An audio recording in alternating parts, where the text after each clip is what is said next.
மா பாயசம் பண்ண சொல்றாங்கம்மா. இதெல்லாம் நம்மகிட்ட சொல்லவே இல்லைல்ல கல்யாணத்துக்கு முன்னாடி. எவ்வளவு ஸ்பூன்மா பால் ஊற்றணும்? டம்ளரா? எந்த டம்ளர்மா? சின்ன டம்ளரா பெரிய டம்ளராம்மா?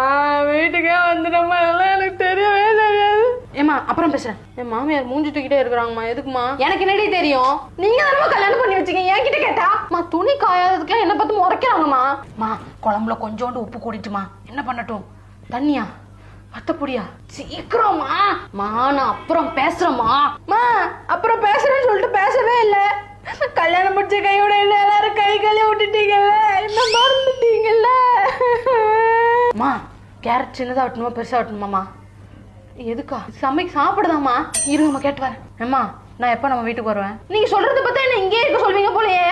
மா எனக்கு ஒரே ஃப்ரஸ்ட்ரேஷனா இருக்குமா.